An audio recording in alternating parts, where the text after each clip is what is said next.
Em nome do Pai, do Filho e do Espírito Santo. Amém. Inspirai ao Senhor as nossas ações e ajudai-nos a realizá-las, para que em vós comece e para vós termine tudo aquilo que fizermos. Por Cristo, Senhor nosso. Amém. Em nome do Pai, do Filho e do Espírito Santo. Amém. Muito boa noite. Estou gravando esse vídeo no dia 10 de março, às 6h33 da tarde, numa terça-feira, dando continuidade à nossa série de estudos de como a Igreja Católica construiu a civilização ocidental, fazendo a leitura comentada da obra de Thomas Woods, aqui, da editora Quadrante. E na última aula falei-se como que a Renascença carolíngia, o período de Carlos Magno, contribuiu para o reflorescimento da cultura, da arte e da educação e para a construção da civilização ocidental na Europa, né? Então, para você que não assistiu a última aula ou aos últimos vídeos da série, eu estou deixando aqui na descrição, não, aqui em cima, ó, vai aparecer aqui para você aqui em cima, a playlist completa com todos os vídeos da série. Se você quiser, pode assistir essa aula, depois volta lá, assiste as outras, ou você pode ir lá, pausar aqui, assistir as outras aulas e voltar aqui nessa aula. Os vídeos estavam dando mais ou menos 1 hora. Eu pretendo agora fazer vídeos menores. Vamos ver como que vai ser a coisa, né? Aqui a coisa não tem edição, é direto e reto, certo? A leitura do livro vai ser integral. Tenho isso como propósito, né? Então, nós iremos estudar ponto a ponto, letra a letra. E nós já estamos no capítulo 3, nós já estamos na página de número 35 e iremos chegar, no final do livro. O livro tem 240 páginas, talvez vai dar mais ou menos aí umas 30 partes, de vídeos, mas sem pressa. Eu acho muito bom, muito gostoso estar fazendo esses vídeos. E eu tenho aí um público bem fiel, um pessoal que sempre está acompanhando, comentando, dando sugestões. Então esse meu público, eu agradeço de coração. E peço para você, antes de a gente começar a falar do tema de hoje, que curta o vídeo, comente, compartilhe com alguém que gosta de história, que é católico, que queira conhecer mais a igreja, a sua história, uma pessoa que seja entusiasta de história, de vida intelectual. E vamos lá, boa leitura, bom estudo para vocês. Capítulo 3. Como os monges salvaram a civilização. Então, nesse capítulo 3 que nós estamos começando hoje, vamos fazer uma série de vídeos falando do papel dos monges. Então, esse aqui é um dos vídeos que nós iremos falar sobre os monges e suas contribuições para a nossa civilização. Então, os monges, iniciando a leitura aqui, vai dizer Thomas Woods: os monges desempenham um papel crucial no desenvolvimento da civilização ocidental. A julgar pelas práticas de ascese que se dedicavam, dificilmente se poderia imaginar o enorme impacto que viriam a provocar no mundo exterior. Mas esse fato histórico surpreende menos quando nos lembramos da palavra de Cristo: procurai primeiro o reino dos céus, e tudo mais vos será dado por acréscimo. Essa é, em poucas palavras, a história dos monges. Então, já fazendo os primeiros comentários, ao pensar em monges, pensamos em pessoas reclusas, silenciosas e que não se envolvem em grandes atividades porque vivem ali uma vida pacífica e ascética, ou seja, uma vida de oração, uma vida onde talvez pensemos nós que o maior esforço seja o esforço intelectual, um esforço de orar e tentar chegar numa quietude para adorar a Deus num maior grau. E isso é verdade, né? Os monges, eles são chamados a viver essa vida de oração radical. Mas os monges, justamente por eles serem reclusos, justamente por eles viverem nos claustros, ou seja, isolados da sociedade, eles têm que se virar. Então, dentro dos mosteiros, quem cozinha para os monges são os monges. Quem planta a comida dos monges são os monges. Quem lava a roupa dos monges são os monges. Quem sustenta o mosteiro dos monges são os monges. Então, os monges também têm um grande trabalho braçal, que é pouco comentado. Um trabalho que é braçal, certo? E mais do que isso, o trabalho intelectual e braçal dos monges, um trabalho silencioso e escondido, foi o que sustentou a nossa civilização. Então, é isso que nós iremos ler daqui para frente. Inícios do monaquismo. Vamos ver como que iniciou essa história de monges, né? As formas mais antigas da vida monástica surgem no século III. Encontramos-las em São Paulo de Tebas e no mais popularmente conhecido Santo Antão do Egito, também conhecido como Santo Antão do Deserto, que viveu em meados do século III e do século IV e se fez eremita, retirando-se para os desertos do Egito, em busca de sua perfeição espiritual e pessoal, o que não impediu que o seu grande exemplo tivesse levado milhares a juntar-se a ele.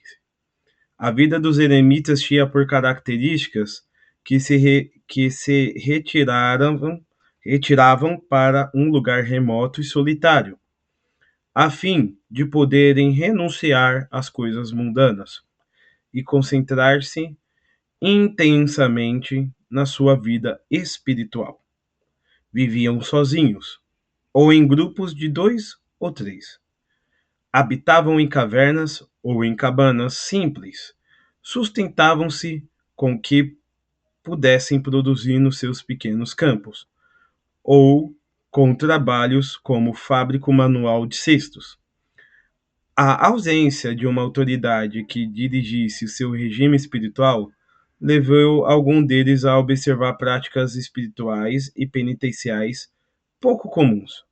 De acordo com Philip Hughes, um competente historiador da Igreja, abre aspas para Philip Hughes, havia eremitas que mal comiam ou dormiam, e outros que permaneciam imóveis por semana, a fio, que se mantinham imóveis por semanas a fio, ou se fechavam em tumbas, e lá permanecia durante anos, recebendo apenas um mínimo de comida através de fendas ou de paredes.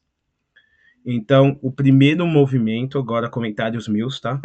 O primeiro movimento que vai surgir de vida monástica, de monges, serão a vida dos eremitas. Os eremitas, o famoso deles, Santo Antão, vai ser, segundo o livro, né, A Vida de Santo Antão, escrito por Santo Atanásio, Santo Antão, ele vai ir na igreja e vai ouvir o evangelho do jovem rico, se eu não me engano, né, da Tavênia aqui, se eu não me engano, que Jesus disse que se tu queres ser feliz, vai, vende tudo, dá aos pobres e me segue. Santo Antão, ele era de uma família abastada, né? Então ele vende tudo que ele tem, ele encaminha a irmã dele também para a vida religiosa e ele parte para o deserto, onde ele vai viver uma vida de combate às tentações, uma vida de extrema penitência, uma vida de extremos sacrifícios e de lutas contra o demônio. Santo Antão, ele vai ser tentado pelo demônio diversas vezes. O exemplo dos eremitas, o Santo Antão é um dos maiores, né? Vai atrair outros jovens a viver essa vida. Só que tem uma coisa, os eremitas é meio que cada um por si. Eles viviam sozinhos. Ou no máximo, como diz aqui o Thomas Woods e o Philip Hughes, eles viviam em duplas de dois ou três, no máximo, duplas e trios. E, portanto, por viverem assim, uma vida, como que eu posso dizer, semi-solitária e semi-solitária, eles faziam penitências que beiram ao absurdo. Ficar trancados em tumbas por anos, ficar imóveis, ficar em jejuns radicais, penitências pesadas, e faltava um pouco de orientação, mas ao mesmo tempo essa radicalidade o santificavam, né, pela sua fé, pela intenção do coração que eles tinham. Hoje, nos dias de hoje, a gente vive o extremamente o oposto, né? A gente vive numa época de grande relaxamento moral. Então, as penitências hoje são muito leves, né? Nós vivemos um tempo de penitências muito leves e a gente reclama das penitências de hoje, tipo dormir no chão, ou tomar um banho gelado na quaresma, ou tirar o açúcar do café. E a gente fica agoniado, a gente fica o pessoal aqui, eles ficavam sem dormir, eles ficavam sem comer por dias, eles ficavam anos presos de maneira voluntária, sendo alimentados por um mínimo de alimento por uma fenda, e eles, ou seja, hoje a gente vive o extremo oposto dessa época, né?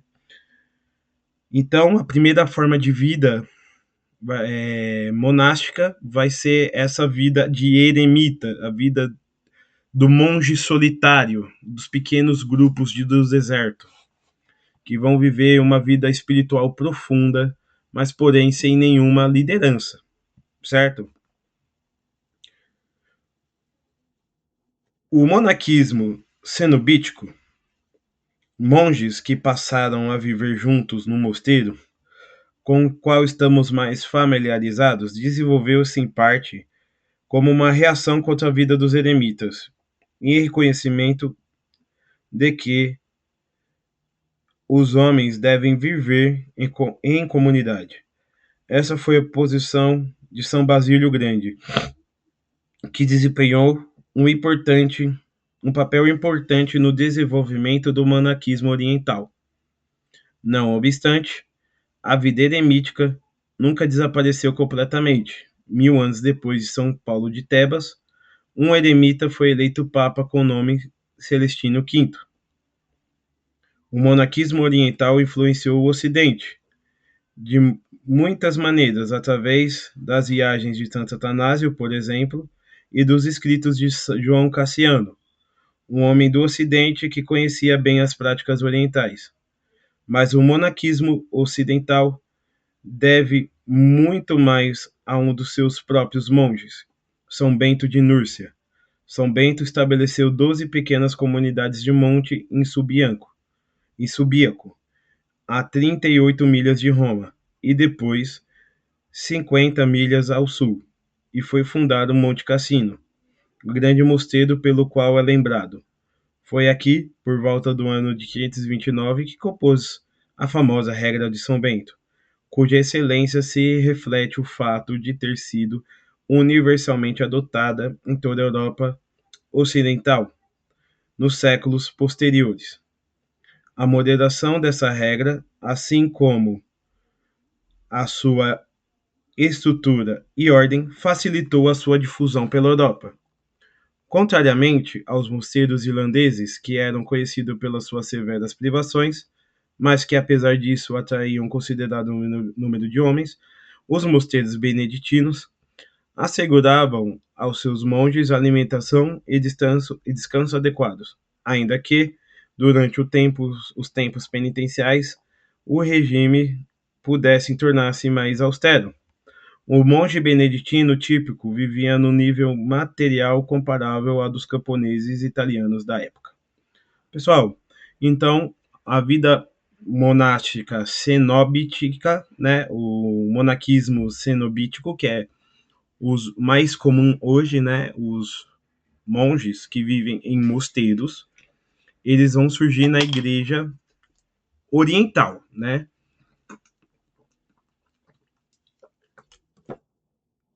A igreja oriental, ali, Alexandria, Jerusalém, Constantinopla, Tessalônica, ali nos antigos territórios do Império Bizantino, e São Basílio o Grande entendia, né, que é um santo ali do Oriente, que essa era a melhor forma, porque os seres humanos, eles não foram feitos para viver sozinhos, os cristãos foram feitos para viver em comunidade. Então, nós vivemos em comunidade. Jesus Cristo disse que onde tiver um ou dois em seu nome, ele estaria presente. Então, os mosteiros juntaram eremitas, né, que passaram a viver juntos em um mosteiro, que é um lugar onde você vai ter as celas, que são um lugar onde os monges dormam e oram, né? É, e ali, dentro do mosteiro, em comunidade, eles rezam juntos e fazem penitência juntos. Esse modelo de vida foi esse modelo de vida religiosa foi prevalecendo sobre o eremitério. Só que os eremitas, eles ainda existem. Né? Não sei se ainda existem hoje, deve existir, né? Mas os eremitas ainda existem. Vão dizer que tem vocações que são extraordinárias e que Deus ainda chama. Mas o ordinário, aquilo que Deus normalmente quer e faz, é que as pessoas vivam juntas em comunidades. Então, os mosteiros, eles são a resposta para uma vida celibatária, religiosa, porém em comunidade, juntos. E esse modelo vai ser levado para o Ocidente, aqui cita, né, as viagens de Santo Atanásio, que terá contatos com o que fica entre Oriente e Ocidente, João Cassiano, que era um ocidental que conhecia bem o Oriente, mas essas ideias vão chegar na Europa, mas o precursor europeu dos mosteiros vai ser o gigante, o grande São Bento. São Bento, o autor daquela oração que é: a cruz sagrada seja a minha luz, não seja o dragão meu guia, retira-te Satanás, nunca me aconselhes coisas vãs, é mal que tu me ofereces, bebe tu mesmo teu veneno. E a gente aproveita o ensejo para dedicar esse vídeo, né, a São Bento, né, que São Bento seja o padroeiro desse vídeo, né, que leve esse vídeo a todos aqueles que se interessam por história, né. E eu aproveito para pedir para que você que está aqui no vídeo, né, que deixe o seu like, comente, compartilhe, né. Não está sendo bom aprender história, a história dos monges, a história daqueles que escolheram viver uma vida mais radical, não quiseram casar, não quiseram ser ricos, quiseram viver uma pobreza extrema. Olha que interessante, né? Agora, voltando aqui para São Bento. São Bento, ele vai ser o fundador dos beneditinos, vai criar algumas casas e mosteiros lá na Itália. O mais famoso é o Monte Cassino, mas o mais importante é que o São Bento, ele traz um equilíbrio para a vida monástica. A regra de São Bento. A regra de São Bento, ela traz períodos de penitência, períodos de descanso, períodos de trabalho, períodos de oração. Ou seja, a vida do monge, ela é regrada, então tem um momento para cada coisa. Assim como diz o livro de Eclesiastes, há um tempo para cada coisa, né? Tempo para nascer, tempo para morrer, tempo para para isso, tempo para aquilo. A regra de São Bento diz: tem tempo para rezar, tem tempo para comer, tem tempo para dormir, tem tempo para fazer penitência, tem tempo para a leitura, certo? Então toda a vida do mosteiro ela é regulada pela regra. E isso é importante porque a regra de São Bento ela vai evitar os rigorismos, tanto que as penitências elas ficam mais pesadas e austeras em momentos penitenciais, como por exemplo na Quaresma, mas em tempos normais, um monge beneditino típico ele tinha um nível material comparável a um camponês italiano, ou seja, ele tinha uma vida pobre, mas ele comia, ele dormia e ele não passava fome, certo? Então ele tinha uma vida equilibrada, sem vícios, sem vícios. Voltando aqui para Thomas Woods, página 37. Cada mosteiro beneditino era independente de todos os outros e tinha um abade, que cuidava dos assuntos da casa e da boa ordem. Anteriormente, os monges tinham a liberdade de perambular de um lugar para o outro, mas São Bento concebeu o estilo de vida monástico em que cada um permanecia fixo no seu próprio mosteiro. Então, o mosteiro ele vai ser controlado por um abade, e o abade ele é, vamos dizer, comparação pode ser infeliz, tá?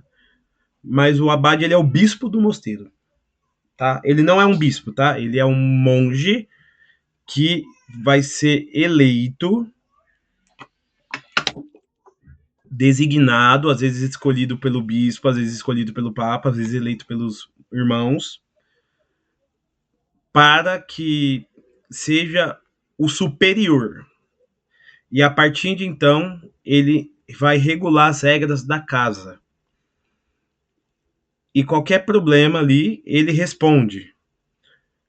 Vai falar com o bispo? Ele fala. Vai falar com o papa? Ele fala.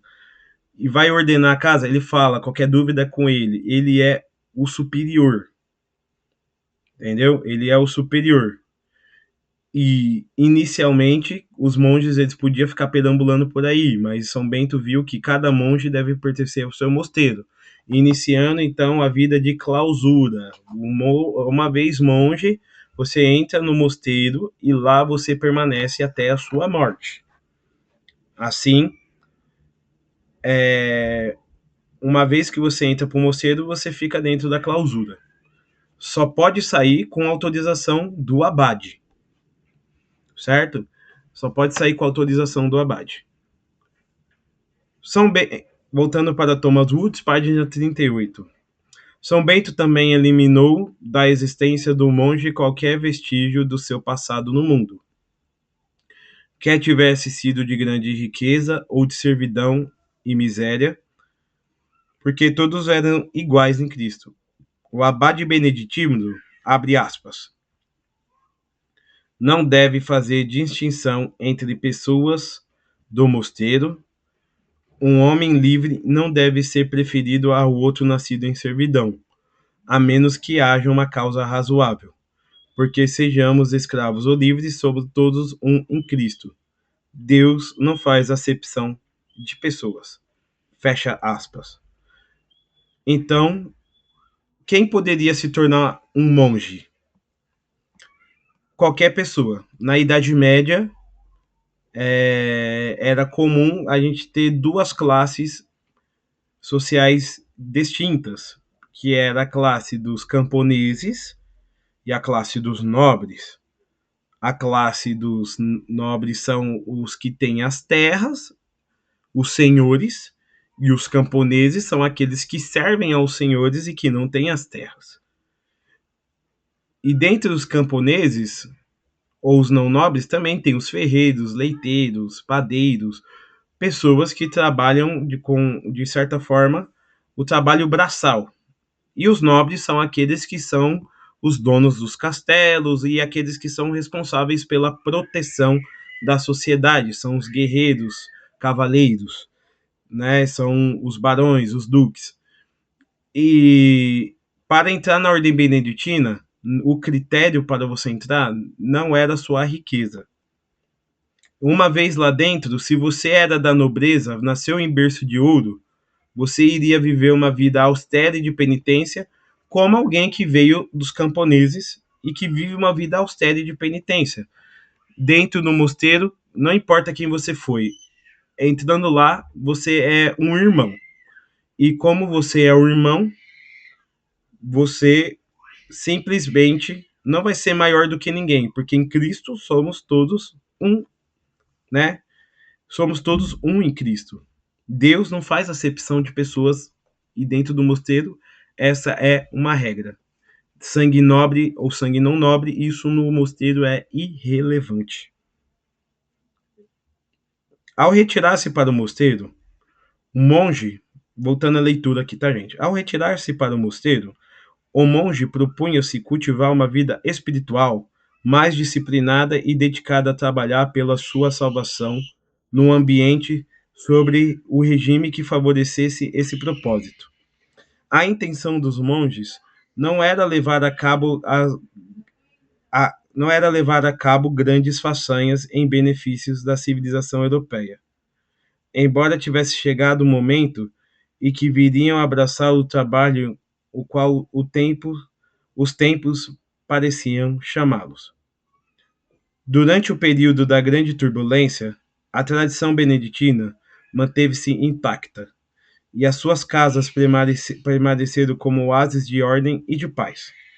Pode-se dizer que o Monte Cassino, a casa-mãe dos beneditinos, que por sua própria história refletiu essa permanência, saqueada pelos bárbaros lombardos em 589, destruída pelos sarracenos em 884, arrasada por um terremoto em 1349, pilhada pelas tropas francesas em 1779 e arrasada pelas bombas da Segunda Guerra Mundial em 1944, Monte Cassino recusou-se a desaparecer, pois cada uma dessas vezes seus monges tornaram a reconstruí-lo. Então, vamos prestar atenção no detalhe aqui. Quando os monges entraram para o mosteiro, a missão deles era fazer uma vida espiritual mais perfeita, através da oração e da disciplina, e o objetivo deles não era salvar a civilização. O objetivo deles era eles santificar a alma deles e rezar pelos pecadores, rezar pela igreja. Só que, com a regra de São Bento, os mosteiros eles funcionavam como um reloginho. Hora de dormir, hora de trabalhar, hora de rezar. Ou seja, como eles eram pessoas que viviam ali enclausurados, o mundo podia estar pegando fogo lá fora. É guerra, é invasão de bárbaro, é invasão de lombardo, é invasão disso, é invasão daquilo. Não importa. Não importa o que está acontecendo lá fora. Eles continuavam a rotina. E se invadir um mosteiro? É a vontade de Deus, nós estamos na mão de Deus. Quem vai nos defender? Nós estamos na mão de Deus. Então eles continuavam a rotina. E nisso, eles desempenharam um papel de preservar a cultura e de preservar aquilo que é importante para a nossa civilização, enquanto tudo se perdia, tudo se queimava, enquanto tudo tudo virava, tudo, imagina os livros se queimando e as cinzas voando ao vento fora dos mosteiros. Os livros dentro dos mosteiros estavam bem guardados, seguros, estavam ali sendo preservados pelos monges que viviam uma rotina que estava alheia ao tempo secular. Dentro do mosteiro, valia a regra da penitência, da oração, e pouco importava as notícias de fora. Até que a guerra batia a porta do mosteiro. Então, o mosteiro, por exemplo, o Monte Cassino, ele foi destruído várias vezes, foi invadido. Na Segunda Guerra Mundial, no século XX, ele foi destruído por um bombardeio americano que pensava que tinha tropas do exército nazista lá dentro e não tinha, né? E foi destruído em 589, em 884, em 1349, em 1789, em 1944. Todas as vezes que o mosteiro foi destruído, não tem problema. Destrói. Destrói o mosteiro quantas vezes você quiser. Os monges vão lá, vão pegar a pedrinha e vão reconstruir. Pedra por pedra, tudo de novo, com paciência e resignação, sem reclamar. É assim que os monges vão preservar, porque os monges eles vão ser esse pilar de paciência, certo? As simples estatísticas dificilmente podem fazer justiça às realizações beneditinas, retornando à leitura, tá, gente? Mas a verdade é que, nos começos do século XIV, a ordem já proporcionara à igreja 24 papas, 200 cardeais, 7.000 arcebispos, 1.000 bispos, 1.500 santos canonizados. E começo do século XIV teria contado com 37.000 mosteiros, número talvez exagerado. E a sua influência não se deu somente dentro da igreja. O seu ideal monástico foi tão exaltado em toda a sociedade que chegou a ser perfilhado por perto de 20 imperadores, 10 imperatrizes, 47 reis e 57 rainhas. Grande parte dos mais poderosos da Europa acolheram-se, pois, à vida humilde e ao regime espiritual da ordem beneditina, como tinha acontecido entre os bárbaros como figura do Carlomano dos francos e dos lombardos. Então, a ordem de São Bento, os beneditinos, cresceu tanto que no século XIV, 24 papas da igreja eram beneditinos, 200 cardeais, 7.000 arcebispos, 1.000 bispos, 1.500 santos canonizados. 1.500 santos canonizados. O céu está cheio de beneditinos. A regra de São Bento, ela povoou o céu de santos. E 37.000 mosteiros, né? Número não oficial, tá bom, gente? Mas muitos mosteiros beneditinos. E o que nós podemos